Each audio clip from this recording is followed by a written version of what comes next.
Тановски, мој денешен гостин е амбасадорот Маријан Ѓорчев. Добре дојдовте. Добро вечер и добро ве.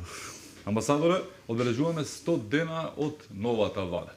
Реално гледано, има ли разлика со претходната и во што би била таа разлика? Па најпред да ја честитаме на новата влада 100 дена, 23 јуни беше формирана. Еве сега истекна тие 100 дена. Разликата е огромна. Минатата влада прво дојде на позиција да во можност, односно да формира политичка влада преку еден вид на обоена револуција, се викаше шарена револуција. Дојде со многу мала поддршка од гласачите, де факто и партијата која што го доби мандатот изгуби на изборите тогаш Социјалдемократскиот сојуз.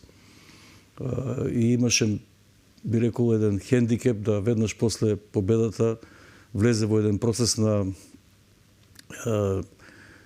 изразито концентрирање само кон интеграционите процеси во меѓународната заедница, тоа значи за нас регионалната заедница Европска унија и НАТО алијансата. Меѓутоа, тоа беа само на некој начин фразеолошка реторика, без никакви длабински зафати во она што представува суштината на трите столба на еден општествен систем, а тоа е прво формата на управување, демократијата, која што очигледно дека во тој период со некои постапки што се прави од владините коалициони партнери беше доведена во еден колапс.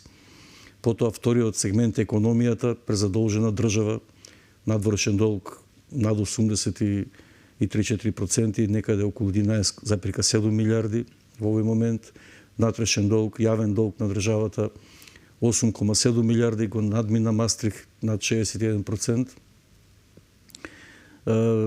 Огромни долгови во пензискиот фонд, над 400 милиона евро, огромни долгови во здравствениот фонд, милиарди и милиарди денари, и сето тоа и третиот, па посебно во делот на надградбата, здравството, образованието, сето тоа водеше во една безизлезност, во едно неверување на македонските граѓани дека има некаква надеж и на нивните поколенија да живеат во една стабилна, суверена, независна и слободна држава.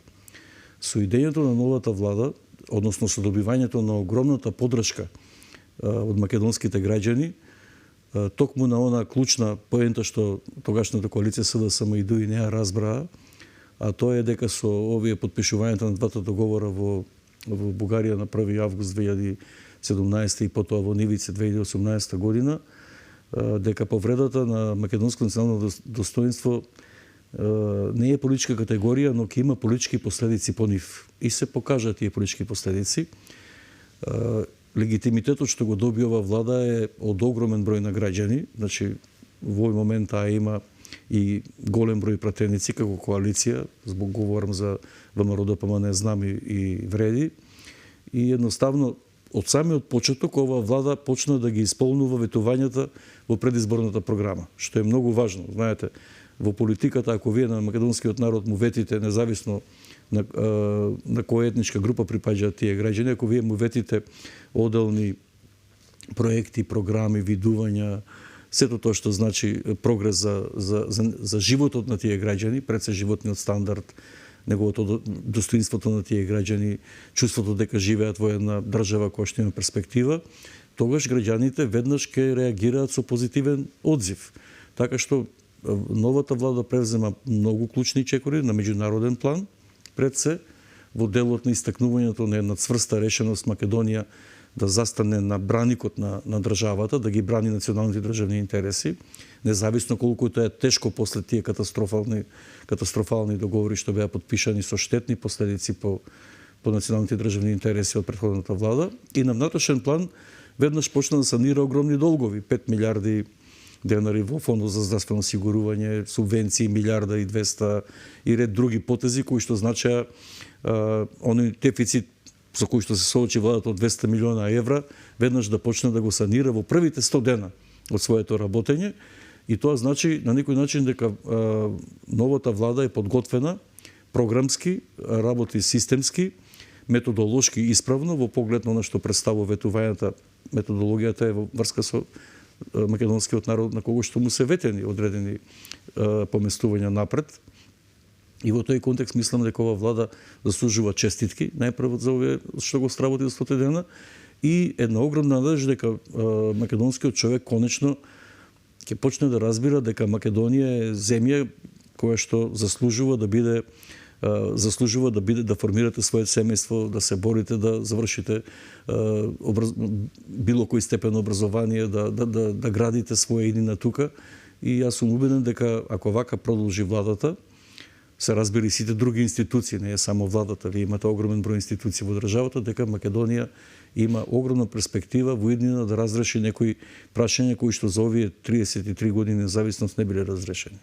Дали она кое што најмногу ќе ни фали, недостига во однос на претходната влада ќе биде токму она субмисивност, она коленичарење, она сервилност која што беше буквално кажано белег на препознавање, знак на препознавање на владата на Ковачевски и на Заев. Па се разбира, самиот начин на кој што пак ќе кажам владата на таа влада беше формирана, дојде во една после 2 годишен колапс на македонскиот државен систем. Службите за безбедност и сигурност на Македонија беа разнебитени. Начинот на објавување на снимките, овие што беа во телефонските разговори од бомбите, така наречените бомби, никогаш досега барем не се дозна кој ги подготви, како беа подготвени, зошто беа емитирани, зошто нашите служби за безбедност не реагираа. Сето тоа создаде еден амбиент на две технички влади, едната беше на господинот Емил Димитриев, втората на Оливер Спасовски.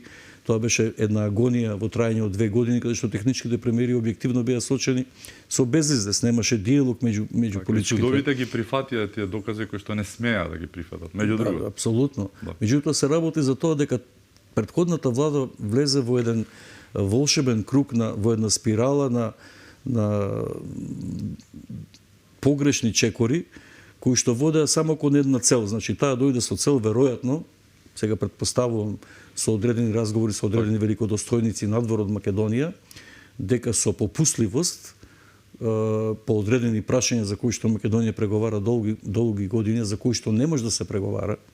Значи, вие не може да преговарате за името на државата без да имате референдум на граѓаните кои што ќе кажат дека се согласни вие да го смените името на државата. Тоа е прво. Второ, вие не може да разговарате за наука. Значи, политичка интерпретација на историја, на култура, политичка интерпретација на образовен систем или туторство на образовниот систем или дозволување на историски ревизионизам на македонската историја е нешто кое што не е видено за сега при зачленувањето на било која друга европска земја во Европската унија. Јас имам една своја сентенца.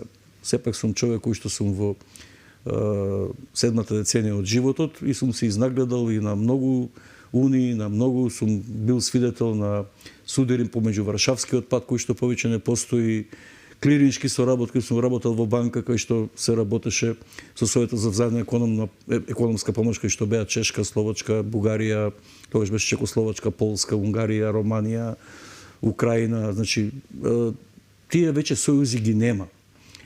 Тогаш беше Европска заедница, сега Европска унија. Значи тоа се меѓународни асоциации кои што во даден момент, во зависност од климата која што постои, од обществениот развој на светското општество или европското општество, се формираат, но државата е таа што представува гарант на сигурноста, на мирот, на безбедноста на македонските граѓани. Така што во тој контекст се завзема еден погрешен курс, дека со сервилност, на некој начин попуштање и задоволување на туѓите интереси. Конкретно, претходната влада, дури според мене и за бугарската држава, беше неочекувано да биде подигнат толку прагот на нивните очекувања. Значи, бугарите си имаат своја стратегија кон така нареченото македонско прашање, кон државата Македонија, кон сето тоа што представува за нив една многу важна, би рекол, историска димензија на историско-географскиот македонски простор. Меѓутоа, не очекуваат да добијат такви поволности кои што ја доведува Македонија во една апсолутно дефанзивна состојба да браниме нешто или да исполнуваме нешто на кое што никој не ни дал право. Прво македонските граѓани не дали такво право вие тоа да го правите. А па посебно околу референдумот, знаете, се распишуваат референдуми. Исланд расписуваше референдум дали да влезе во Европската унија околу рибарењето. Дали ќе рибарите во Европска унија или ќе останете да рибарите само за својата земја. Овдека се работи за нешто што представува еден голем поим. Значи Македонија е еден голем поим кој што не е од сега, од неолитот, од антиката, од Библијата, од средниот век, од современата историја, и вие си дозволувате затоа што сте тогаш на власт, мандат на демократија, значи во еден мандат, да решите еден двоец Заев Димитров или еден подосречна во тројка Маричич, Ковачевски и Османи, да носете решенија кои што се однесуваат, би рекол, за илјадници години, за нешто за кое што народот не ви дал дозвола, граѓаните не ви дале дозвола. Така што тоа беа, би рекол, непоправливите грешки на претходната влада и затоа таа беше катастрофално казнета. Бројот на претеници што го освои СДСМ е доказ дека македонските граѓани им покажаа дека не веруваат во тоа што го говорат, затоа што имаат 7 години шанса нешто од тоа што го говореа пред да дојдат на власт да го исполнат.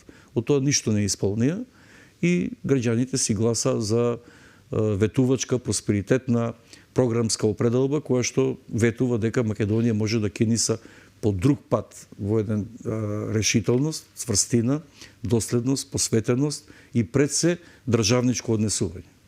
3 месеца по ова што се случи на 8 мај, односно 100 дена влада, нели, имаме анкета која што вели 45% наспрема 11 на опозицијата. Сегашната власт, поранешна опозиција, има 45%, 11% има СДС која што имаше повеќе претходно. Значи, тие се во слободен пат, а опозицијата која што доби, како што доби, сега има нагорна линија, што е многу чудно, можеби и преседан гледано политички, бидејќи кога ќе дојдете на власт, логично е да паѓате надоле. Што зборува ова за односот но и на власта, но и на опозицијата, овие бројки? Власта, која што беше опозиција, оди нагоре, а опозицијата која што напротив треба да, нели, сега акумулира поени, напротив оди подолу и подолу. Па едноставен е одговорот. Пак ќе се навртам на тоа дека политичките партии кои што освоија власта, пред се премиерот кој што е од редовите на ВМРО ДПМН, со предизборните ветувања, веднаш под првиот ден пристапи кон она што е многу важно за македонските граѓани, позицијата на Македонија во однос на соседството и во однос на Европската унија, кон која што веќе чекориме 23 години. Јасно изразените, би рекол, принципи на кој начин Македонија треба да преговара и на билатерален план со соседите, и на мултилатерален план со Брисел, влева доверба кај граѓаните, затоа што тоа беше кажувано пред изборието. Тоа беше ветувано пред изборието. Исполнувањето на ветувањата во делот на внатрешната политика. Пак ќе кажам, затварање на дупката во здравствениот систем, се работи за 5 милиарди денари. Оставена еден огромен гап од 200 милиона евра. Веднаш ангажман да се покрие тој гап од 200 милиона евра. Поголеми приходи од царината, поголеми приходи од управа за приходи, исплаќање на субвенции кај земјоделците, решавање на горливи проблеми кај одредени категории на граѓани во социјалната димензија. Сето тоа влева доверба и граѓаните јасно оценуваат дека тие си велат она што го говореа луѓето пред изборите го исполнуваат, и тоа само за 100 дена. Соочени се уште со неможност да извршат ребаланс, затоа што соочени со нешто што било една голема дубиоза во буџетот и пак наоѓаат сили, тоа што го ветиле, еве конкретно со пензионерите, да најдат сила да исплатат по 2500 денари, што представува една огромна бројка од, не можам да израчунам колку милиона евра е тоа, но фактички владата успева да менаџира во интерес на граѓаните, односно на главното да биде слуга на македонските граѓани и да работи во нивен интерес, за да може тие да веруваат на институциите на системот. Од друга страна, СДСМ не ги научи грешките зошто ги загуби изборите, туку папагалски ги повторуваат истите фрази, оние кои што на некој начин не разбираат дека македонскиот народ разбира кој е задолжил држава за 7 години. И тие сега повторуваат, например, една ступидност, зошто се зима кредит од 500 милиона евра, а забораваат дека тие за 7 години јавниот долг го подигна од 4,2 милиарди евра 2015 година, тоа е реперна година пред на некој начин шарената револуција, и 2024 година до мај тој порасна за 4,5 милиарди евра. Значи, пазите, 4,5 милиарди евра. Тогаш јавниот долг беше 43% од бруто општествениот производ, на Македонија сега е 61%. Пазите што се случило. Вие сте се задолжили 4,5 милиарди евра, државата сте задолжили, а ништо не сте направиле. Ниту еден крупен проект, ниту една крупна трансферзала. Немаме железничката пруга Гевгели Табановци не работи. Немаме ВОЗ, немаме добро организирана поштански сообраќај немаме. Значи, немаме изградено ништо позначено во делот на инфраструктурата, во делот на енергијата. И сега тоа кој што тие го пропуштиле 7 години и заради што беа казнети, сега тие секој ден ја обвинуваат владата која што е на позиција да ги санира тие повреди во македонските подопштени системи, тогаш македонските граѓани разбираат дека се работи за една политика која што е безперспективна. И затоа тие паѓаат на рейтингот, тие доколку се конструктивни, треба да понудат одредени алтернативи. Како тие би решиле дупката научиле дека сгрешиле што оставиле дупка од 5 милиарди во здравствениот фонд, што оставиле дупка од 400 милиона евра во пензискиот фонд, и како тие сега, како опозиција, ја научиле грешката и да предложат решение како да се затвори, например, дупката од 400 милиони евра во пензискиот фонд. Или како да се продолжи со развојот на земјоделието во делот на некои форми, облици на организирање на земјоделците, дали нов закон за земјоделско здружување, дали нов закон за агроберза или нов закон, туку тие говорат само за тоа што тие го пропуштиле и ја префрлаат вината на новата влада за нивните грешки. Мислам, тоа е нешто што представува навистина еден раритет во Македонија. До сега никој тоа не го правил.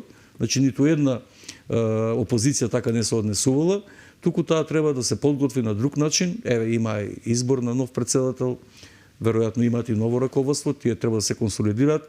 СДСМ е државотворна партија, како СКМ ПДП, како наследнички, кои што заедно во тој момент, во 90-те години, заедно со ВМРО ДПМН, социјалистичка партија, со реформските сили, со ПДП, ДП, ја градеа македонската држава.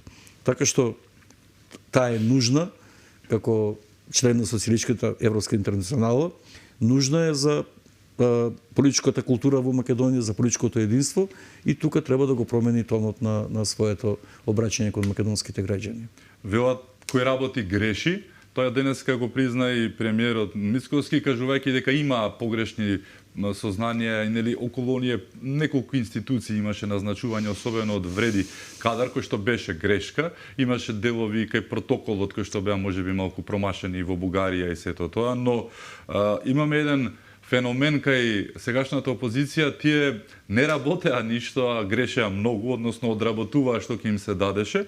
Нели, по сето ова што се случи, беше неминовна една катарза да се случи кај нив. Едноставно, замислете да излезе и да признае, ја утнавме работата, промашивме со промената на името, со Преспанскиот договор, промашивме со договорот за добрососедство, особено со францускиот предлог, тотално ја утнавме работата. Со сите тие работи можеа да набрат и двојазичноста и се што направија, не требаше да направат, но наспроти тоа, напротив, тие излегуваат и Филипче, сегашниот и претседател, вели дека тие го забрзале и го ставиле на вистинска насока и шина македонскиот евроинтегративен процес со францускиот договор, кој што, мислам, не треба да сте Ајнштен за да укажувавте и вие и од времето сите дека тоа ќе биде најголемата кочница. Требаше да поминат 2 години за да сватат и тие. Не сватија дека тоа е најголемата кочница. Еве ни се случи, она што ни се случи поделбата на патот, дури со една Албанија, за која што да не се лажеме пред 7 години, Ние бевме многу подобри, како што вели народот, за нив ние бевме запад, иако бевме исток. Е сега, после 7 години, се случи тоа што се случи, може би погрешна перцепција на Европската Унија, но како и да е, не одвоија од Албанија, во превод Албанија е подобрата страна. Како гледате на овој момент што се случи поделбата на, односно, тој пакет, кој што ајде да не се важеме, па не ни требаше да се случи. Тогаш се буневме, зошто сме во пакет, за тоа што бевме подобри, сега не раздели, Албанија била подобра, не баре сега со фанфари, нели, со ловојки ќе ги пречекаат во Брисел, тоа ќе биде мачно и за нив и натаму. Вашата забелешка е сосема на место. Значи, прво, прашањето е како не закачија со Албанија заедно да чекориме по европскиот пат. Нашиот пат си има своја траекторија. Индивидуално, копенхагенски нашиот критериуми. пат си има имаше свој мерит систем. И ние имавме на нашиот пат за 23 години нашата правна основа по која што ние чекориме кон Европа е непореклива. Ние добивме од сите земји од Западниот Балкан најмногу препораки од Европската комисија во сите овие досегашни 20 години. Од 2009-та? Да, од 2009-та 15 препораки дека ние како држава во најголем дел ги исполнуваме сите објективни услови за да можеме да почнеме преговори со Европската Унија. Во време, извинете, кога Албанија не ни сонуваше за препорака. Тоа сакам да ви кажам. Значи ние одиме по еден оној наш македонски познат филм, најдолгиот пат, нели? Само некон Диер Бекер, нели, туку одиме кон Брисел и тој најдолг пат се го одиме достоинствено. Ние направивме огромни реформи во многу области. Усвоивме над 1200 европски регулативи, ги преведовме на македонски уште тогаш. Она што вела дека сега со македонскиот јазик е засементиран, што во точката 3 од заклучокот на Европската Унија за почеток на преговорите стои дека се преведуваат европските регулативи на македонски јазик. Тоа се прави од 9 април 2001 година, ние ги преведуваме на македонски јазик. Значи, поентата е друга. Поентата е дека ние, како држава, можеме слободно и секаде тоа да го истакнеме, и јас и како државен службеник, говорам службеник за државата, и како граѓански активист сум го говорил секаде.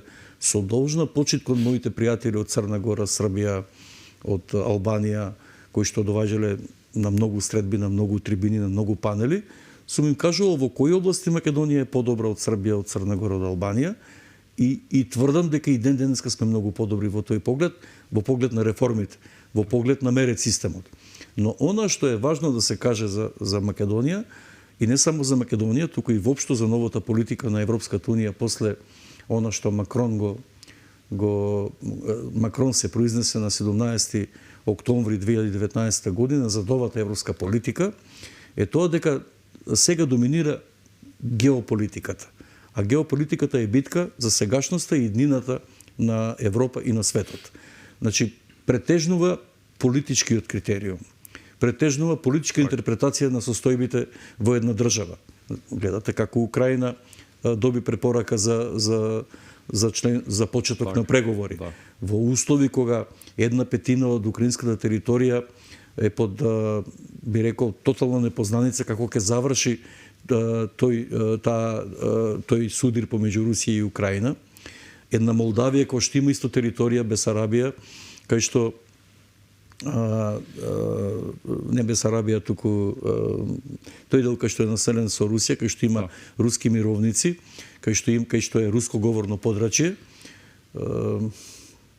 Сега не можам да се сетам како се викаше тој дел, но во секој случај молдавската држава е поделена на население кое што говори на романски јазик и население кое што говори на руски јазик, и сега такви држави кои што не ја контролираат својата територија, кои што имаат огромни проблеми, во Украина е вонредна состојба, во Молдавија е друг тип на состојба, постојани конфликти, расправи, како треба да се ориентира, тие добиваат препорака за преговори. Србија отвара поглаве и затвора поглаве со должна почит. И би рекол им посакувам се најдобро на тие држави. Лично сум космополита човек и сакам сите држави да успеваат. Меѓутоа, објективно, споредено со Македонија, исто и Србија има огромни проблеми со една територија која што таа не ја признава како држава. ја признава како дел од српскиот по меѓународно право српската територија и сега таа почна преговори 2013 година, а ние за еден проблем кој што не е наш внатрешен, кој што е наметнат, кој што е имплантиран вештачки во Европската унија и сега ние со еден таков проблем за кој што ние ни малку не сме виновни, а е спротивен на европските стандарди, правила, узанси, спротивен на европското аки и ние треба да го решаваме. И тука со политичка интерпретација на таа волшебна кованица владење на правото, кое што секогаш универзално, а универзалниот код се судовите, европските судови. Тие имаат право да го толкуваат универзалниот код на владење на правото на европското аки. И тие судови судат за Македонија.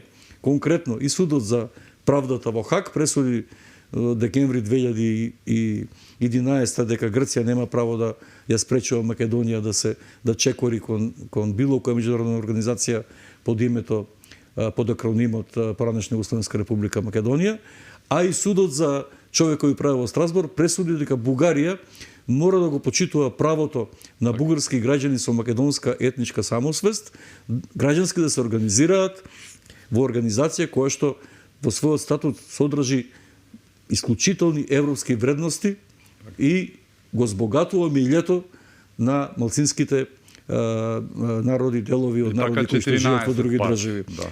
Не, тие се 30 и повеќе.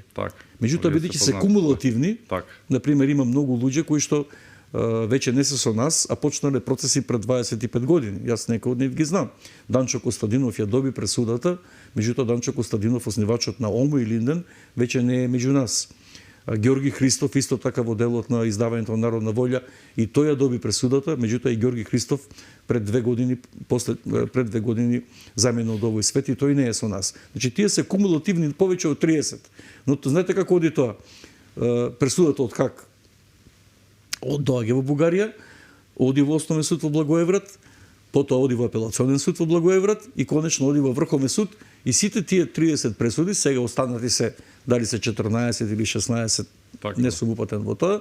Меѓутоа, бугарскиот Врховен суд конечна одлука носи дека бугарскиот устав не дозволува такво нешто, затоа што според бугарскиот Врховен суд кажува дека не постои културно, етничко и јазична дистинкција на граѓаните кои што чувствуваат како македонци од бугарите кои што се бугари по род.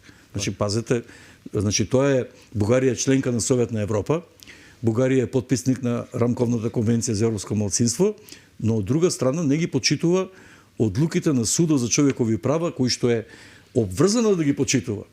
И сега ние како држава, кои што од друга страна на Република Бугарија им овозможуваме, бидејќи нашиот устав е, видете, не сум нескромен кога го велам ова, кога велам дека ние можеби и Финска имаме најсовремени устави во Европа. Зашто финците истото тоа го дозволуваат на швеѓаните, иако се само 7% од население во Шведска, можеби и Словенија со италијаните во Истра и австријците во Долна Штаерска, но и ние исто така имаме таков устав кој што на граѓаните кои што не се македонци по род или се делови од други народи кои што живеат во Македонија, имаат такви права, независно дали се во преамбулата кој што само историски го толкува настанокот на македонската држава, туку едноставно како граѓани во Македонија, еве бугарското делот од народот кој што живее тука во Македонија, а се чувствуваат бугари по род, имаат право да имаат здружение, имаат право да имаат клубови, имаат право да имаат политичка партија, имаат право да негуваат бугарската култура, бугарската литература, да истакнуваат знамења пред нивните седишта. Бугарската политичка партија може на изборите, на било кои избори, локални, парламентарни, да излезе со своји кандидати, кои што јавно ќе говорат дека се македонци со бугарска етничка самосвест, да изберат градоначалник на одредени места каде што се тие, да речеме, во поголем број. Или пак да биде таков македонски граѓанин со бугарска самосвест дел од македонскиот парламент. Ние такви права им даваме на тие делови од народи, што во другите земји такво нешто не постои. Значи имат политичка партија бугарите. Она што сега се прави со преамбулата и во тој контекст новата влада затоа и стекна огромна доверба, направи еден, би рекол, гигантски исчекор напред со платформата, да, еве и тука, иако тоа не е дел од преговарачката рамка, тоа мора да го кажеме, внесувањето на бугарите во уставот не е дел од преговарачката рамка, туку беше на некој начин еден додаток кон тоа што го бараа бугарите, кога видоа дека не можат на темелот на историјата, културата, јазикот да водат битка со европските стандарди, го наметнаа тоа како начин на однесување. Новата влада, новата политичка влада поднесе еден многу добар предлог, да, еве ние сме подготвени во нашето собрание да изгласаме дека сме подготвени бугарското малцинство, односно дел од народ, кои што живее тука на територија на Република Македонија, како заедно со словенците, хрватите и кои уште ќе бидат договорени, да бидат внетрени во уставот на Република Македонија, тогаш, кога ние ќе ги завршиме преговорите со Европската Унија, и тогаш логично кога ќе дадеме дел од својот суверенитет во Брисел, како што 46-та при уставот на СФРЈ сме дале дел од суверенитетот на тогашна Народна федеративна Република Македонија, тогаш е логично да ги извршиме и тие промени во уставот на Македонија. Значи, не е нескромно кога кажам дека тоа е еден благороден чин, дека согласно Конфуције човек треба да постапува така како што прилега на човек, а тоа го направи нашиот премиер Мицковски, истакнувајќи ова методологија, како ние би можеле да ги решиме добрососедските односи со Република Бугарија, и мислам дека граѓаните тоа знаат да го оценат и да го вреднуваат. Како гледате на она ликување што се случи буквално во Бугарија по она одделување на патот на Македонија и Албанија, која што сега веднаш ќе влезе во Европската Унија? Ја спомнавте Србија преговара од 2013-та, до каде и колку поглави има затворено? Каде е Црна Гора? Приказката е преговорите не значат ништо, го видовме тоа. Јасно, повторно се работи за чисто апсолутно политичка одлука, како што беше и со Бугарија, нели, на времето и Романија, кога влегоа тие беа тотално апсолутно неподготвени, да не се лажеме, ние бевме уште тогаш што се вели поподготвени, но поради политичката одлука за примање на државите од текст Варшавскиот пакт, нели се случи тоа што се случи, сега тие се таму каде што се, но како гледате на она буквално ликување на целиот бугарски државен врв, сите партии кои што беа едногласни во тоа дека сме го добиле тоа што сме го заслужиле, го заслуживме ли тоа? Видете, јас, бидејќи припаѓам на она генерација која што живееше и во едно друго време, ние секогаш треба да истакнуваме во Брисел, било која политичка влада да биде, а јас тоа кога сум бил во ситуација да преговарам за одреден сегмент од македонската предсе економска сфера, сум го говорил дека Македонија усвојува европски вредности и стандарди од 70-тите години на минатиот век. Ние половина век усвојуваме европски стандарди. Младите македонски гледачи, еве и на вашата телевизија, треба да знаат дека тогашна Југославија, во која што ние бевме интегрален дел како држава, пазете, држава, со нормално идеолошки презнак Социјалистичка република Македонија, тогаш грците не се жалеа на името Македонија, до 91 година не се жалеа, од 46 до 91 година нема никакви приметби на името Македонија, и на таблата на гувернерот за Северна Грција стоеше гувернер за Северна Грција како област, провинција, како префект. И веднаш кога прогласивме ние независност на 8 септември, тие ставија гувернер за Македонија и Тракија. Но поентата е друга. Усвојувајќи такви вредности, прифаќајќи ги дин стандардите. Бугарија до 97 година работеше по ГОСТ стандарди и Романија. Тоа беа советски стандарди од времето кога постоеше Советот за взаемна економска помош.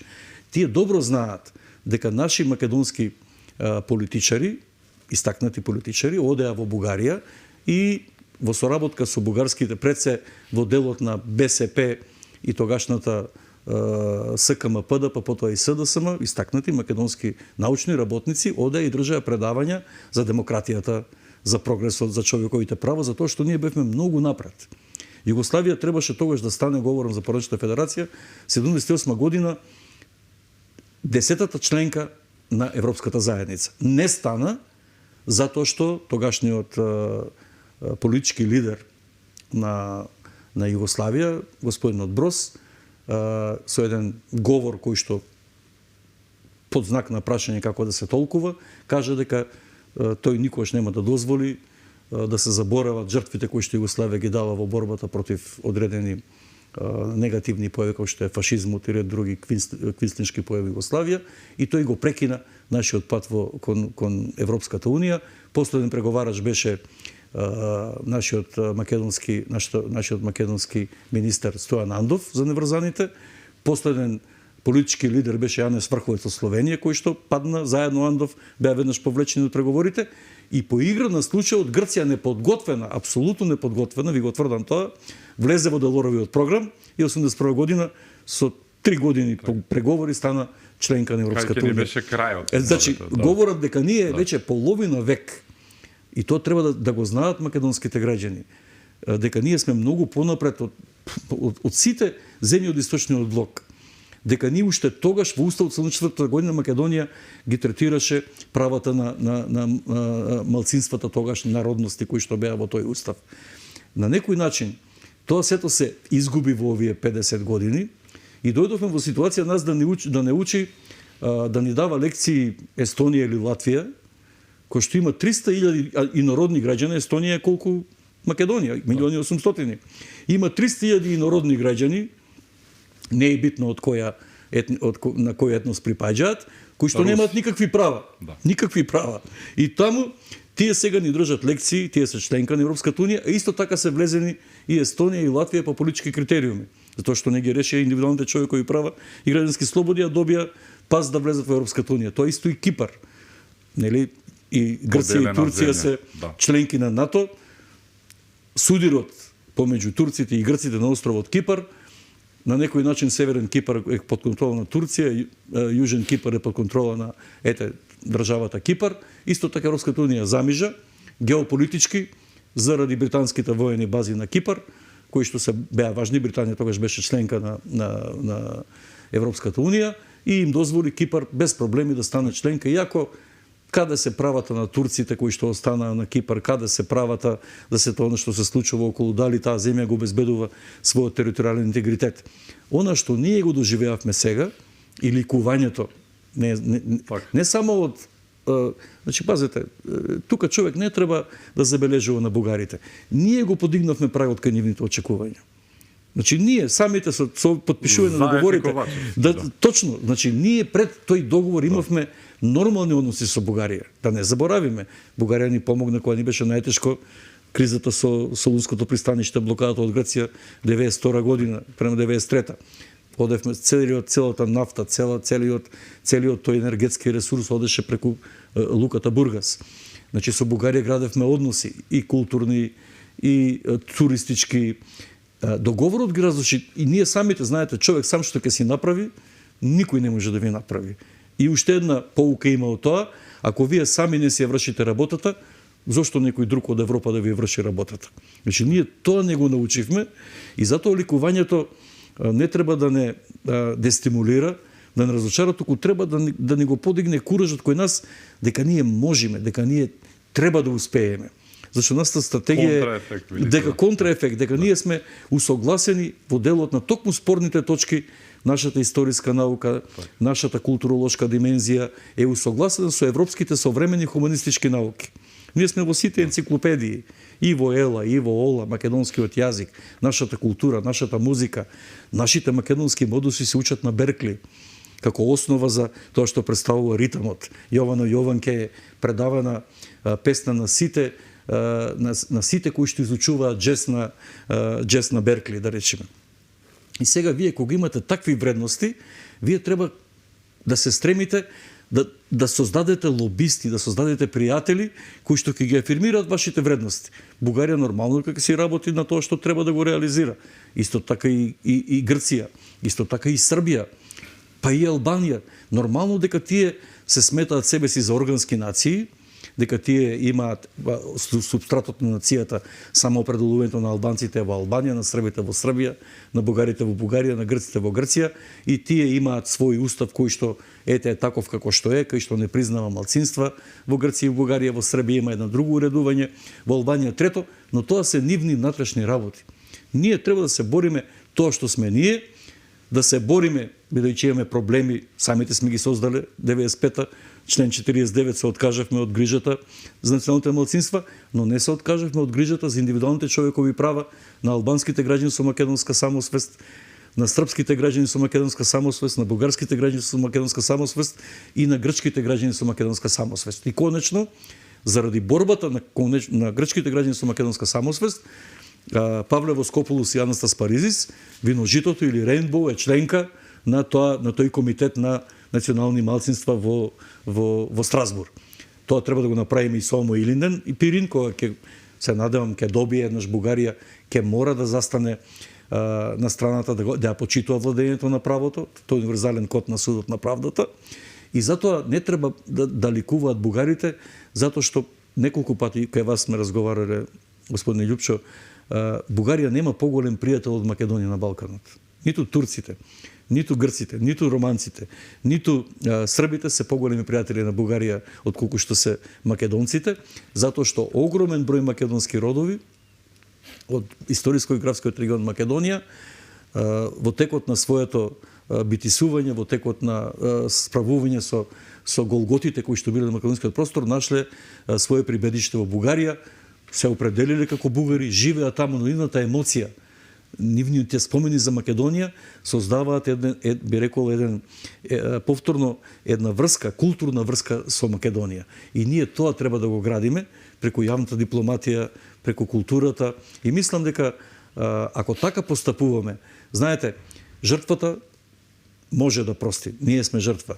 Джелатот никогаш не простува. Така е тоа уште од гилотината на француската граѓанска револуција. Но факт е дека ние сме повикани со нашите соседи околу нас, кои што, на друг начин ја толкуваат, ја гледаат, ја анализираат Македонија, да докажеме дека сме добронамерни, дека сме луѓе со добродетели, кои што мислиме добро на сите граѓани, делови од други народи кои што живеат тука, но нема да дозволиме тоа што е суштинството. Македонија е држава на македонскиот народ. И таа е настаната под лозникот Македонија на македонците. Со сета почит кон сите други делови од народи кои што живеат тука, албанскиот, српскиот, бошњачкиот, турскиот, влашкиот, ромскиот, бугарскиот, словеничкиот, црногорскиот, било кој дел од народ тука што живее, не е битно бројот, ние со почит кон нив, тие поголем дел од нив имаат самоопределување во своите матични држави. Албанците во Албанија, србите во Србија, бугарите во Бугарија, грците во Грција, хрватите во Хрватска, словенците во Словенија, турците во Турција, и ние тоа треба стално да го кажуваме. Да, ние сме космополити, ние сме отворени, ние сме мултиконфесионални, мултиетнички, мултикултурни, но тоа не ни е хендикеп. Тоа е привилегија затоа што македонскиот конститутивен народ тоа го овозможува на другите делови од народи и за возврат го бараме тоа на еден хуман начин, а не на начин како што прават други држави, кај што прават една пропаганда, агитација, како што се случува, знаете, во Албанија, се случува во Гора, каде што македонци, во Гора живеат македонци, делот на Косово на Шар планина. Тие се македонци од Гора. А сега и србите и бугарите вршат агресија врз нив, србите им прават инфраструктура, бугарите им даваат бугарски пасоши, ние македонците ништо не правиме, а тие македонци од Гора живеат во Скопје. Тие се најдобрите угостители, тие се најдобрите домаќини кои што ја пречекуваат, тие живеат 3-4... Гораните, така. Да, гораните се македонци. Да. Гораните се македонци од Гора. Така треба да ги именуваме. Да. И сакам да ви кажам колку нашиот пристап, колку што е хуманистички, толку е и небрежен. Зошто ние не изградиме пат помеѓу Стрезимир, првото село Растелица, Брод, да направиме тие луѓе да комуницираат со Македонија? Зошто не направиме подобри училишта, да инвестираме во селата од Мала Преспа? Зошто не инвестираме во земјоделска механизација која што може да помогне во обработката на полињата на албанските граѓани со македонска самосвест? Тука и наша одговорност и наша задача. Тука е Маркова нога, тука е Клепало, тука намерно некој друг, особено не Македонија, Грција блокира, Бугарија блокира, Косово блокира, Србија блокира, некој си има интерес. Имаме уште многу теми за отворање, мораме да одиме со кусиот влог реклами, ќе се вратиме и со прашањето на реалноста на онаа дестабилизација која што се најавува или е пак сепак нечи сон или начин на дефокус на работите кои што некој ги прави. Значи, одиме со куси од блок реклами со нас амбасадорот Маријан Ѓорчев. Останете со нас.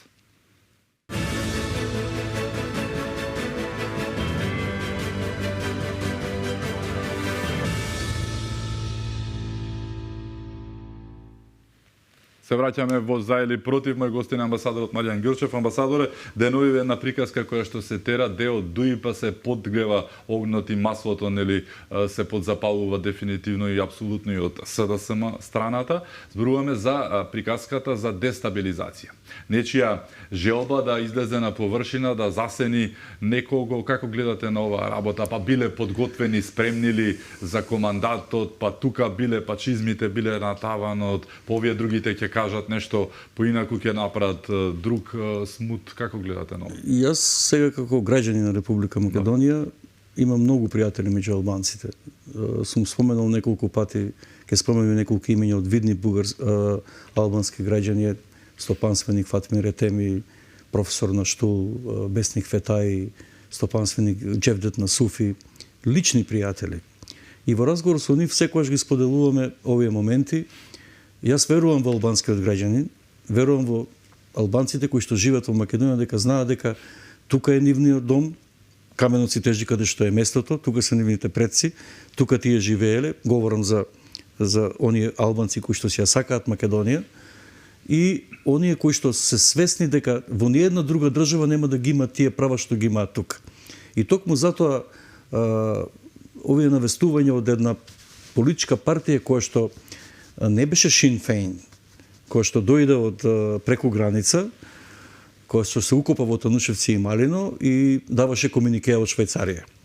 И која што даваше комуникеа за делба на македонската територија, па потоа беа донесени во парламентот, донесени буквално од меѓународниот фактор, и него разбраа тоа дека тие се донесени не да дестабилизираат Македонија, туку да овозможат интеграција на граѓаните во Македонија, независно од каков етникум се, каква вера се и која култура споделуваат. И да не крадат, меѓу другото, исто. Тоа е исто така многу важно.